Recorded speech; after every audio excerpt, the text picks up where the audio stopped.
1 radicals. This is our very first lesson. We're going to talk about ordering radicals from least to greatest, numerical radicands. We're also going to talk about switching radicals from entire radicals to mixed radicals and vice versa. First, we need to understand what a perfect square is and what a perfect cube is. So what we do is we take our factors on the left, and square means we square it. So 1 squared gives us 1, 2 squared gives us 4, 3 squared gives us 9, 4 squared is 16, and the perfect square numbers are the answers of what's being squared. So 5 squared is 25, 25 is my perfect square, 6 squared equals 36, 7 squared equals 49, 8 squared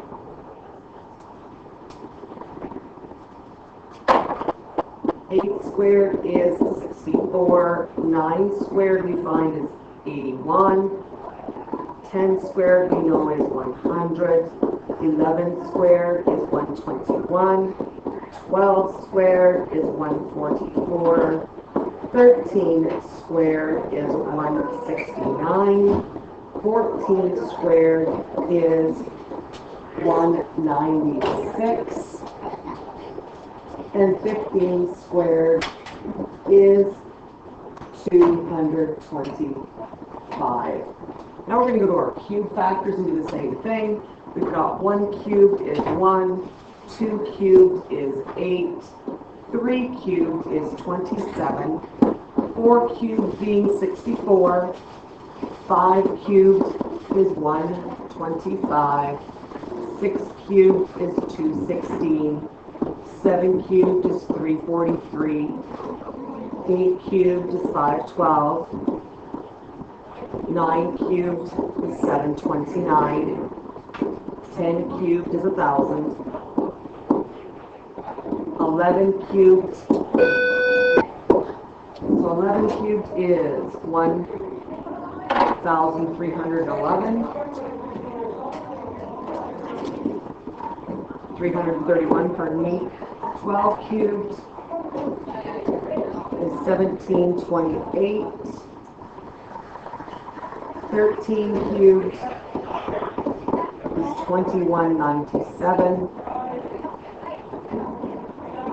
14 cubed is 2744, and 15 cubed is 3,375. Okay, our next slide we're going to have what are radicals in general. Radicals have a square root sign. On the inside, we call this the check mark part. The number inside there is called the index. If you don't see a number in there, it's always a hiding 2. There's never an index of a 1. If it hides, it's a 2. The number underneath the radical sign is called the radicand, and everything together is called the radical. Square roots have an invisible 2 there. Like I said, every other number larger than 2 will be shown. What is the difference between perfect squares and perfect cubes? Well, perfect squares have 2 possible answers. The positive answer, which is called the principal square root, and that's usually the one that we always deal with, and the negative one called the secondary root. Because 2 identical factors create perfect squares, you need 2 identical factors. That's the key word there, 2 identical factors. You can never have a negative sign underneath a radical sign if it's a square root, because no 2 numbers will ever give you a negative answer. You need 2 opposite signs to give you a negative answer. So if we have a square root that is negative, the negative part for square root has to go on the outside. So we could have negative square root 4, which would give us negative 2. The negative sign is not under the root sign. If you try to put it under a root sign, your calculator will tell you error, cannot have a negative under a root sign. Perfect cubes, however, are different for the simple fact that they have 3 identical factors. Because there's 3, you can have an odd number of negative signs. An odd number of negative signs can give you a negative answer. An even number of negative signs will always give you a positive answer. So that's the difference. If I have a negative or a cube root of a negative 8, I can figure that out. That would be a negative 2. Okay? Can I have a cube root of a positive 8? Absolutely, it would be positive 2. Moving on. Now we want to evaluate. Evaluating means we have to use our calculator and figure out how to push those buttons. So our button here you're going to push is going to be second x squared. That's going to bring up your radical sign. Then you type in 121 and enter. That's going to give you the answer of 11. So the square root of 121 is 11. Now to stick in a cube root sign, you need to hit your math button. So now what you're going to do is you're going to hit math 4. That's going to bring up the cube root sign. Then you type in negative 64 and then enter, and it's going to give you now the negative, or the cube root of negative 64, which is a negative answer. It gives you negative 4. 3 negatives give you a negative answer. Over here we have a fourth root. So to put a number in here, we have something that looks like this in our math. So we have to hit our math button. But before we hit the math button, we need to push whatever number that is. So I need to hit 4, and then I need to hit the math button, and then this will come up. Then I type in 81, or sorry, math number 5. Math number 5 brings up this. And then I type in 81, and then I hit enter, and that's going to give me 3. Okay, so it's using our calculator and being able to figure that out. Now, if we want to order them and put them from smallest to biggest or biggest to smallest, we need to know how to order them. Radicals are difficult to order unless they are in entire radical form where there's no numbers out front, or if they're in decimal form. Those are the two ways that you can actually convert them. So, converting to entire radicals or converting to decimal form. We don't know how to convert to entire radicals yet. That's our next section. So what we're going to do right now is convert to decimal form. By doing so, I know I'm going to get, for this one right here, the 9 root 2, I'm going to get 12.728. For 2 root 6, I'm going to get 4.899. And for 8 root 3, I'm going to get 13.856. Now this wants least to greatest, so smallest to biggest.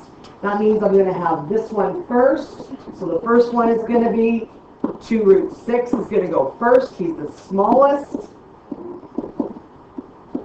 Then I put my next one, who is next biggest, which is going to be my 9 root 2. And then the last one after it is going to be my 8 root 3, who is the largest. Now, smallest to greatest, least to greatest, is also called ascending order. So you may see it called ascending order in some of your other questions. We want to do the exact same thing to letter B and C. I'll give you a couple minutes to do that. So now that we've had time to do that, we take a look and we have this one equals 10.096. 3 cube root 3 gives us 4.327. 8 cube root 3 gives us 11.538. So again, smallest to biggest. 3 cube root 3 is our smallest. And then next I'm going to have my 7 to the cube root of 3. And the last one is going to be my 8 of cube root 3. I'm running out of room. We'll do the same thing to letter C. This guy in decimal form gives us 8.819. This one gives us 8.972. And the last one gives us 8.944. Again, smallest to biggest. They are almost written in the correct order. We just have to switch the last two around. Now, you might find difficulty putting this one in your calculator. You're going to type 6 times, then the 4 that goes in the index, then your math button number 5, which brings up this. Then you type in the number 5 that goes under the radical sign and enter. That's how you type that into the calculator. Our next section is learning how to convert the mixed radicals into entire radicals. So mixed radicals have a number in front. Entire radicals have no number in front, it's a hiding 1, and the number in the digits are underneath the radical sign. So what we're trying to do is take the number of the 5 and put it back underneath with that 3. Well, there's a process we take, and here are our steps. So first of all, it's telling us to use our index as the exponent on the number in front. So my index is a hiding 2, so it's saying put 5 squared and bring it underneath. Well, that means I've got 2 5s. Well, that means I've got root 25 times root 3. So what I do now is I multiply everything under the radical sign, and I'm going to get root 75. Actually, it's very much that easy. That's all you do. Let's try a few questions together. I don't know. Everybody in grade 10 thinks it's a lot harder than it is. Okay. So we're going to take a couple examples here. The first one, because I have a hiding index of a 2, I'm going to take the 2 and put it as an exponent on the 4. So this is saying I've got 4 squared, now timesing by the number I already have underneath. So I'm going to simplify that and get 16 times 5, which is going to eventually give me 80 underneath my root sign. So I would call that root 80. Yes? No, I just got confused because I learned it last semester. Does it make sense? Well, yeah, kind of now. I just realized it. Okay. If we take a look at B, B has a negative sign, but we know we can't put a negative sign under a square root or under an even index root. An even index being a 2, 4, 6, or 8. So that's a hiding 2. That means that my negative sign has to stay outside. So I'm going to have negative. Then I put my radical sign. Now I've got to put 5 squared. I put the index on my 5 from outside. That brings my 5 inside by putting the index on as an exponent. Now I times it by the number that's already underneath, which is a 2. Now I simplify. So 5 squared is 25, timesing by the 2 that's already underneath the radical sign, which is going to give me an answer of negative root 50. And that's how I would have to write it. The negative sign is still outside because I have an even numbered root. Okay? On letter C, I've got an index of 3. Remember, any little index that's larger than a 2, they have to show you. So this one's showing me a 3. That means, since it's an odd number, my negative comes with the 2. So now I have a cube root sign. So I have my cube root sign, and to come underneath, I have a negative 2, and he's getting cubed, timesing by the 5 that's already underneath. So times 5. Now I actually do the bed math and I do the math. I'll just get rid of this, it's in our way. Okay, so now when I solve the inside, I still have a cube root sign. You must include your index. The index has to be there if it starts there. You will never take it away. Even though you're using the index as an exponent, it doesn't get rid of it from the check mark part. It still belongs there. A cube root is very different from a square root. So, this guy now, I solve this part, he becomes negative 8. And then I have my original 5 that started there, and I need to multiply those now. So now my final answer is going to give me cube root of negative 40. Yes? How come you didn't just go, because it was cube root, how come you didn't just go negative 2 times negative 2 times negative 2? I could have. Okay. Absolutely. If you want, you can, this is shorter. Okay. Yeah, if you want, you can expand this. So this actually could look like this. Cube root of, I have 3 negative 2's, so you write it 3 times. So I'm going to have negative 2, negative 2, negative 2, timesing by the 5 that's underneath there. That is correct. You can do it that way, because the 3 is telling me that you have 3 of them. That's okay. This is just shorter. Okay? Moving on to the next. Those are your questions I'd like you to practice, and we'll take them up in a moment. Okay, let's take these up now. If we take 5 root 6, or 6 root 5, pardon me, we're going to know that we are going to have 6 squared times 5, which is 36 times 5, to give us root 180. 36 times 5. What if it 5 squared plus 5 was under this? No, the one that's squared is the one that's outside. That's how we bring it inside, is putting the index on it as an exponent. So what we do on B is we're going to go 3 cubed times 4 under our cube root sign. So that's going to give me 27 times 4 to give me an answer of cube root 108. Okay? If I take a look at C, letter C has a negative sign, but because it's a cube root, it's an odd number index, I can take the negative in. So that's exactly what I'm going to do. So I've got cube root of negative 2 cubed times 5. So that gives me the cube root of negative 8 times 5, which is the cube root of negative 40. We take a look at D. We now have a fourth root. So now I have to keep my fourth root. I take 5 exponent 4 to bring the 5 inside, times it by the 2 that's already underneath. 5 exponent 4 is going to give me 625. I times that by the 2. I end up with a fourth root of 1250. Who got all those right?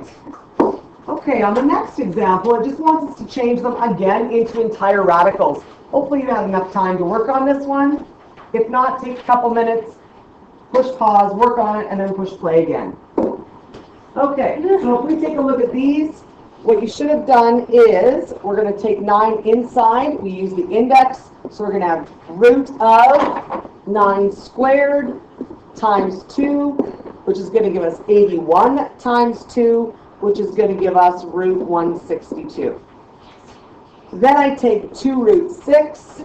2 root 6 is going to give me the root of 2 squared times 6, which is the root of 4 times 6, which is 24. 8 root 3. 8 root 3 over here.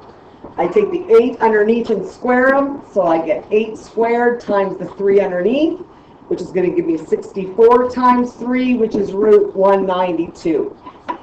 Okay, check your work and make sure you got those ones correct, and we'll move on. We'll move on to letter B. Oh, never mind. Hold on. I got it. Okay, let's take a look at B. So now we're going to have cube root of 2 cubed times 5. So that is the cube root of 8 times 5. So I get cube root of 40. And that gives me the first one taken care of. The very next one, I do it a very similar way. And I've got 3 cubed times 4 underneath my cube root sign. I do have to keep the index. So that's going to give me 27 times 4, which is cube root 108. Now, some of you I did tell to change the 4 to a 2. So if you did it as 3 cube root 2, I'll put that one over here. So that means I'm going to have 3 cubed times 2 instead. That's going to give me 27 times 2, which is cube root of 54. You'll notice, pardon? I just switched it to 2 because we have that exact example on the example right above us. So that's why I just changed it. It's not a big deal. Then we notice that the cube root 11 has no number in front of it except for a hiding 1, which is what we want. So he's already in entire radical form. So he doesn't have to be converted. He's done already. So we don't even have to touch him. Wouldn't it be 33? Nope. Because you have a kid 1 in front of him, and that's going to be, and that's 11. So that's going to be cube root of 1 cubed times 11. Well, 1 cubed is 1. So 1 times 11 is still 11. Okay? So he's already in entire radical form. Okay? All right, moving on to the next section. What if there's fractions? We deal with fractions in a very specific way. If you have fractions, you must convert the radicand or the other number, to the coefficient, to a fraction form. They both have to be in fractions. And that makes it easier for us to deal with. So, the outside ones need to be put into brackets when you bring them inside, especially if they're negative. But if they're fractions, this definitely applies. So if you can see on the bottom part of the page, we've got our coefficient here, which is 2 over 3. It needs to have the cube sign on it when we bring it underneath. That means the 2 gets cubed and the 3 gets cubed. The job of that exponent 3 is telling us I have 3 of them. That's what these 3 are standing for. So you could solve that yourself, which means times all your tops would give you 8 over 27. So you've actually got 8 over 27 timesing by the 4 over 5. Now, the fraction rules for multiplying mean just multiply all your top numbers.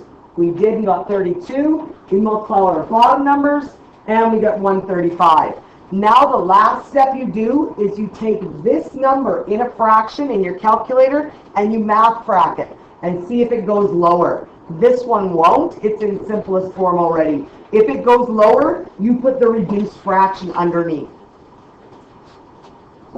Okay, here's an example. We have a -2, but we notice that it's an index of 4, so the negative sign has to stay out front. So it's going to be a negative sign out front. I'm going to have my 4 as my index still. I do have to write it. And now I've got 2 exponent 4 timesing by 3 over 4. Well, I need to change that 2 exponent 4 into a fraction. Now it's in fraction form. Now I solve 2 exponent 4. I'm going to get negative 4th root 16 over 1 timesing by 3 over 4. Now I do the same rules. Multiply your top numbers, multiply the bottom numbers, reduce the fraction if it does. So now this will become negative 4th root 16 times 3 is 48 over 4. You can reduce this because 48 divides by 4 evenly, it makes a 12. So this is actually going to become our final answer of negative 4th root 12. Final answer done. Okay, converting these guys, you should have had a chance to take these guys underneath the root signs. We're going to get the root of 3 squared over 1 squared timesing by 7 over 3 that's already underneath. So now that's going to give us 9 over 1 timesing by 7 over 3. You multiply your top numbers and you multiply your bottom numbers. That's how fractions work. So now I'm going to get root 63 over 3. And root 63 over 3, that divides evenly to give you a 21. So your final answer will be root 21. And then the second one is equal to 5 over 18. On letter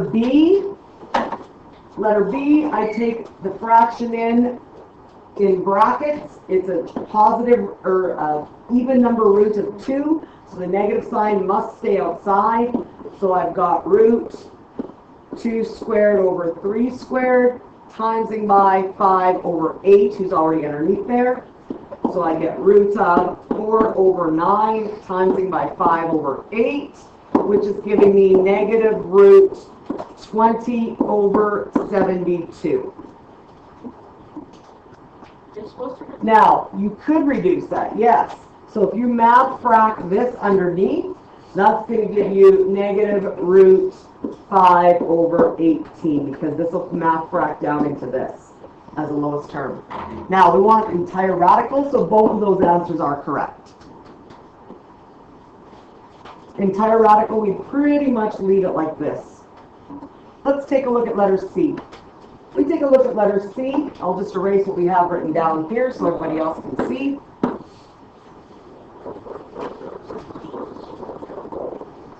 Can I erase letter B? Yeah? Okay.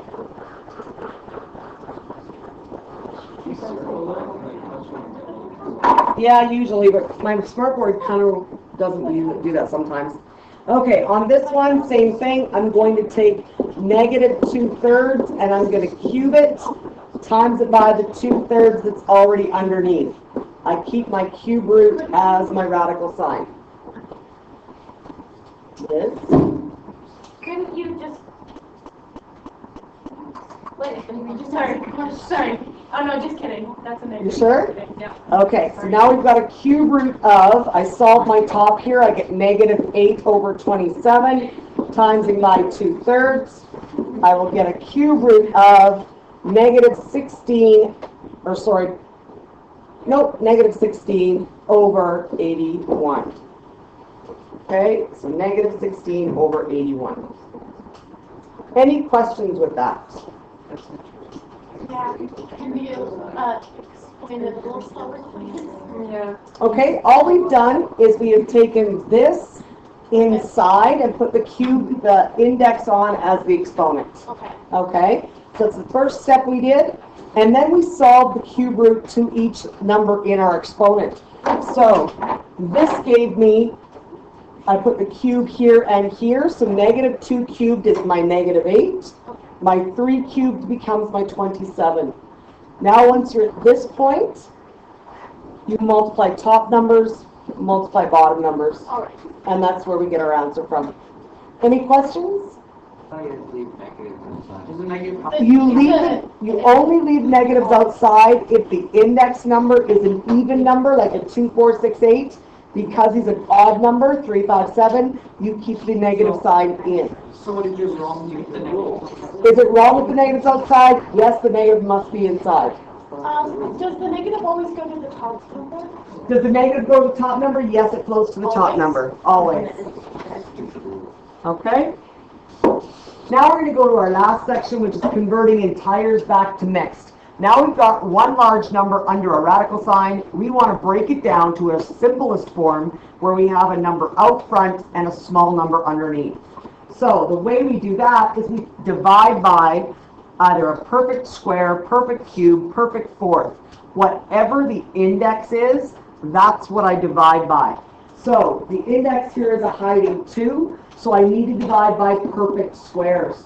So I take a look at my perfect squares, and I have 16 and 4. Now 16 is the larger perfect square, so when I use that one, it's going to give me my reduced answer quicker. If I use the 4, it'll still work, I just have to do more steps. So the rule is, I find out what perfect squares multiply to give me my 32, so I do write it like this. I'm going to have root 16 timesing by root 2. The perfect square, you actually do the function and take the square root of it. Root 16 is 4. So now 4, since it's written side by side, is now going to get written beside the root 2.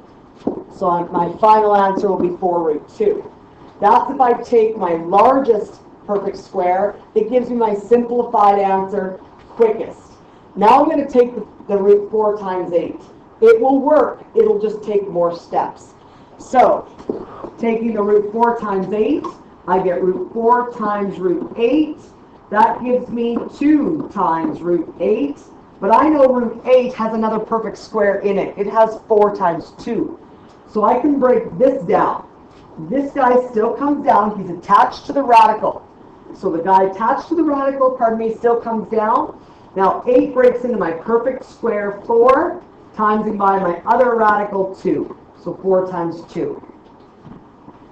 Now again, I do my perfect square actual button, and I do the perfect square of 4, which becomes a 2. So this guy comes down, he's a 2. This now becomes a 2. And I'm left with my radical sign, root 2. Now my last step is to multiply the numbers in front because they're sitting side by side. So I multiply 2 and 2 and get my 4. And again, I get my root 2. As you see, you'll get the same answer as we did on the other side, only this way took us many more steps. Okay? So, finding the largest perfect square to divide by is always the best try to get your perfect answer or your reduced answer quicker. Yes? What is the red 2? The red 2, I'm just showing the difference because this 2 is not that 2, it's the root 4 coming down as a 2. Then I times those 2 and get the 4. Because this already had a 2 out front because of this root 4. So that 2 had to come down the whole way. Okay? So this root 4 here gave me my first 2. Okay? Then this root 4 gave me this other 2. Okay? Let's try our next example. So, first of all, we want to say that entire radicals as a mixed radical are in simplest form. Now, they're in simplest form if you cannot divide the radicands by a perfect square. If they don't divide by a perfect square, they are done. They're simplified. So if I take a look at the number 33, the only factors of 33 are 11 and 3. So 11 and 3, neither of them are perfect squares. So that means I cannot break down root 33. It won't go any lower. Okay? There are other numbers that won't go lower. These are my perfect square numbers that I can divide by. So the other numbers that would not be perfect square numbers, there's a whole bunch of them. If I take, for example, if I start way back, so if we go 4, well, root 2, that's not a perfect square. Root 3 is a non-perfect square. These are non-perfects. Okay, these ones would be considered simplified. You can't go lower. Okay, so these ones are simplified. If you get a root 2 under the root, it's done. You can't go lower. Root 3, you can't go lower. How come? Because the biggest perfect square to divide by is a 4. If you divide either of those by a 4, you get a fraction or a decimal. And that's not what we're looking for. We're looking for a number that does not give us a never-ending decimal. Now, can we take a square root of a decimal? Yeah, we can, as long as it gives us a decimal that ends, not a decimal that continues forever. So if you go root 0.36, you'll get 0.6, and that works just fine. Okay? We don't deal with decimal roots. We only deal with the ones that work out. So the ones that you want to divide by, they will never give you a decimal. So you're dividing by those numbers. Another one that would be considered perfect, or that would be simplified, well, 2 and 3 are here, 4 is there, so that means root 5, root 6, root 7, they're all non-perfect. Root 8, I can divide root 8 by a 4, so root 8 isn't simplified. It can go lower. Does that make sense? Okay. What about root 9? Well, root 9 is a perfect square. What about root 10? Root 10 cannot divide by 9 or 4 without going into a decimal. So root 10 would be considered lowest form. What about root 11? Does 11 divide by 4 or 9? No, not without giving you a decimal. So root 11 is considered simplified. You can't go lower. What about root 12? Yes, root 12 can go lower. You can divide by 4. So root 12 is not simplified. But what about root 13? Can you simplify root 13? Does it divide by 9 and 4? No, not without giving you a decimal. So he is considered simplified. If you get a root 14 does not divide by 9, does not divide by 4, it divides by 7 and 2. Well, 7 and 2 are not perfect squares, so that means he would be considered lowest form. Okay? So it doesn't matter what the numbers in front of them are. If these numbers are under the radicand, if they are the radicand under the root sign, they're done, they're simplified. And we can keep going and adding more to the list. But we're not. We're going to move on to another example so that you guys understand how to do this properly. The next page we have root 18. Root 18 is showing us that we break it down into root 9 and 2. How come 9? Because if I try to divide by 4, I get a decimal. Then I move to my next square root. I try root 9, my perfect square. Root 9 does divide evenly into 18, 9 times 2. Now I actually solve the root. I get a 3, and it's sitting beside this guy, meaning timesing. So my final answer is 3 root 2. Okay, as we continue, we find root 54. We try to see what numbers of perfect squares we can divide by. We tried 4. 4 doesn't work. It gives us a decimal. We try 9, and 9 works. So I break this down into root 9 times root 6. The root of 9 I can solve, so I get 3 root 6, and I am finished. I take a look at the next one, root 80. Now root 80 can divide into a number of different numbers. I can factor 180. If I take a look at the factors of 180, I've got 2 times 90, 3 times 60, 4 times, I don't even know, 4 times 45, I do believe.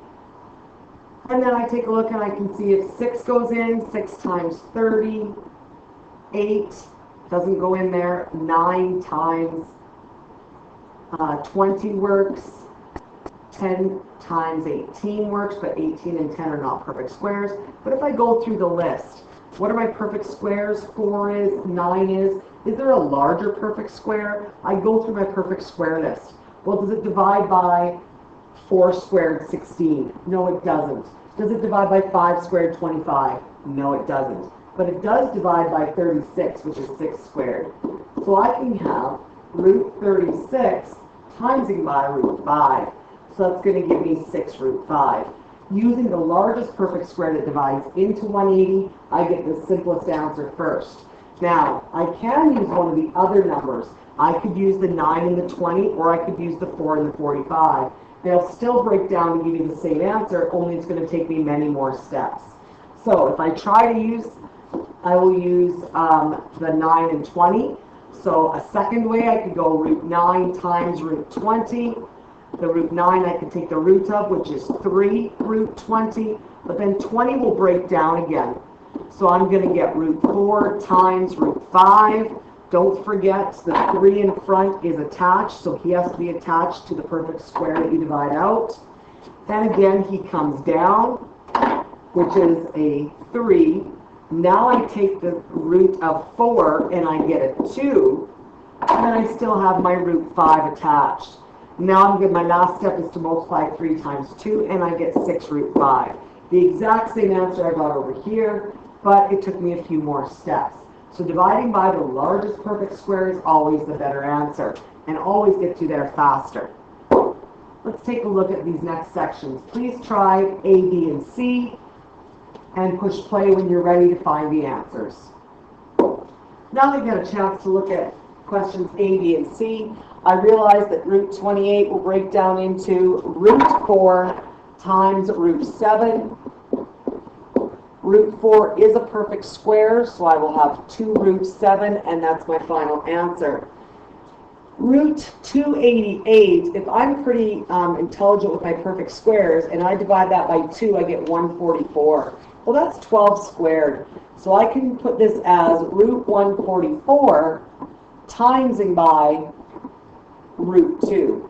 Now, is there other smaller perfect squares that divide into 288? Absolutely. You could have tried 4, you could have tried 16, and then broke it down. Again, it would have taken you more steps. This way, I get to the simplest form answer quicker. I will get 12 when I square root 144, and I stick my root 2 right beside it. Root 360, same type of thing. Well, that gives me root 36 times root 10. Root 36 is 6. My root 10 comes down beside it. Root 10, we discovered, cannot be divided by 9 or 4, so that's my final answer in simplest form. You take a look at example 8. What if we have an index that's a larger number than 2? Well, that means now the numbers I divide by are different. Since my index is a 3 here, I divide by perfect cubes now. So I go to my chart at the very front of my notes, or the chart that you were given in class, your purple sheet, and I take a look at my perfect cube list. And that's what I divide 56 by. And I realize it's going to divide by 8, and then I also have a 7, 8 times 7. Well, cube root 8 is a perfect cube, and it gives me a 2. So again, it will sit in front attached to cube root 7 that is right beside it. That'll be my simplest form answer. I will do the same thing with negative root 81. Since it is an odd numbered index, the negative sign is inside, and that's what we want. Now I'm going to take and divide it by a perfect cube. Well, 81 divides by 27 and by 3.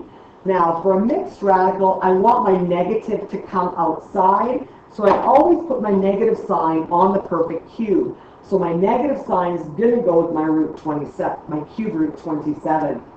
Now, cube root negative 27 is going to give me a negative 3. I stick my remaining cube root 3 beside him.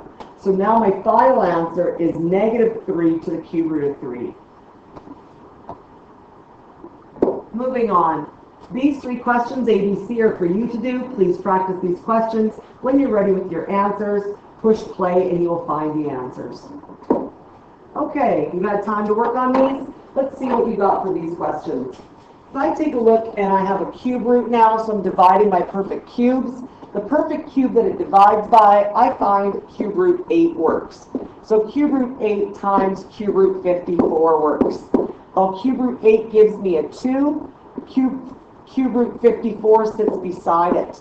But now I realize cube root 54 can be broken down again.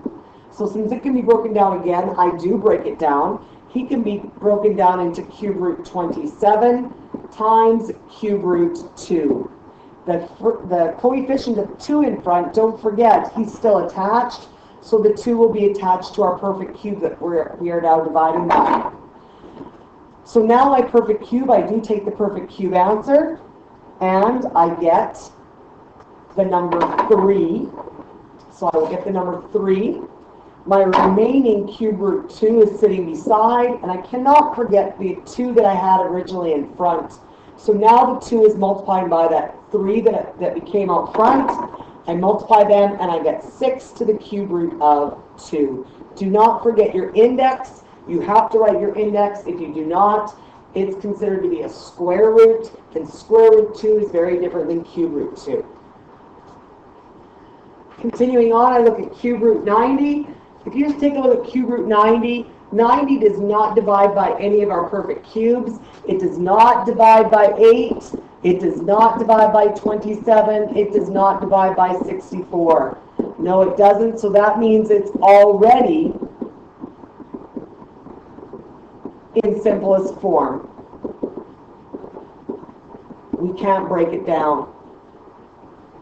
So I move to the next question. I have fourth root of 48. Now I divide it by perfect fourths. I look on my chart, that purple page you were given, and I decide, looking down there, that 16 will divide into 48 3 times. So this will break down into fourth root 16 times fourth root 3. So now the fourth root of 16 is 2. It sits now beside the fourth root of 3 that is left over. That's my final answer. It is in simplest form. I cannot go any further. How do we deal with fractions? If we have fractions, they're dealt with a very specific way. The same way we dealt with fractions with square roots, taking them inside, taking them outside now, we just divide by the index again, perfect cubes. But this now I take in one number at a time. So cube root negative 40 over 81 can be broken down into cube root negative 40 divided by cube root negative 81. And that's exactly what we do. We separate them into a top and a bottom in a fraction. Then I deal with each number separately. So now I take cube root negative 40. Now why did the negative go to the 40 and not the 81? Because our negative signs float to the top always. So now I'm going to break cube root negative 40 down.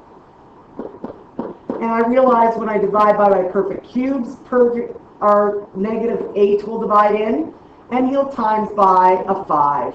So I have the cube root of negative 8 timesing by the cube root 5. Now why did the 8 get the negative sign and not the 5? Because the 8 is the perfect cube, and we want to reduce, so that means the perfect cube must come outside, therefore the negative comes outside. So he goes with the 8 and not the 5. So this gives me a negative 2, and the cube root 5 is attached to the side. So I know my top number here now is going to be a negative 2 to the cube root of 5. Now I need to find out the bottom of my fraction. So the bottom of my fraction, I'm now going to deal with cube root 81. So cube root 81, again I look on my list and see what cube root 81 divides by, and it divides by 27 times 3. So when I break him down, I get cube root 27 times cube root of 3. 27 is the perfect cube, so I solve it and get a 3. The cube root 3 sits right beside it. So this becomes now my bottom number on the left. So now I've got 3 to the cube root of 3. This is my final answer. I can separate it back into a fraction, so I can write it a different way. but both ways are correct. Here's the second way I can write it. It can also be separated where I take the fraction line separately. So I get 2/3 as the fraction outside, cube root sign, and the fraction inside will be the 5/3. So it can be written either way, both are correct. Take time and do ABC on your own. Push pause, give it a try, and push play again when you're ready to start and get the answers. Okay, so you've had time to work on this. When we do these questions, again, we're going to separate them and take them top separate from bottom. So this is the same as saying I have root 125 on top of root 4. Well, root 125 has to be broken down. So root 125 is going to break down into root 25 times root 5. All dividing by, well, I know root 4 is a perfect root, and I can solve it and get a 2. Now I solve my top, and my top solves to where I have the root 25. I solve him, I get a 5. He sits beside the root 5 that's left over on top, and it's all divided by 2. Now, can I separate that? No, it stays like that as an answer. Let's take a look at B. If we look at B, again, I'm going to separate top and bottom. So I've got the 4th root of 32 over the 4th root of 243. So now I break each of them down separately. They are now in a fraction. So if I break down root 32, 4th root 32, pardon me, it gives me the 4th root of 16 times the 4th root of 2. On the bottom, 243 is divided into 81 and 3. So the 4th root of 81 times the 4th root of 3. Now I solve my perfect fourths. My perfect fourths I actually solve. So these ones I'm going to solve. So on the top here, I'm going to have a 2. On the bottom, I'm going to have a 3. It is all still to the 4th root of 2 on top, 4th root of 3 on the bottom. Now, can this be written a different way? Yes, that one I can write separately because I have a fraction on top and bottom of the radical. And so this now can be written like this. 2/3 outside to the 4th root of 2/3 inside. And that's as low as I can go with that one. Either or are correct. This one is correct, and so is this other simplified form. Let's take a look at letter C now. Okay, letter C, I'm going to break it up as well. The negative will float to the top. So I have a cube root of negative 64 over cube root 81. Now, cube root of negative 64 is going to break down. It is a perfect cube. So if I take cube root negative 64, you're going to get an answer of negative 4 with no radical sign left. So now I break down the bottom. The bottom I break down cube root 81. Well, that's going to be cube root 27 times cube root of 3. Cube root 27 is a perfect cube. So now I break it down even further. My negative 4 stays on top. On the bottom now, I simplify my cube root 27. It becomes a 3. And now I've got cube root 3 that's left over that comes by itself. That is your simplified form. It cannot be separated. It is done. That concludes lesson 1A on radicals. You should now be working in your practice book on section 1A to be converting radicals. Lesson 2 is tomorrow.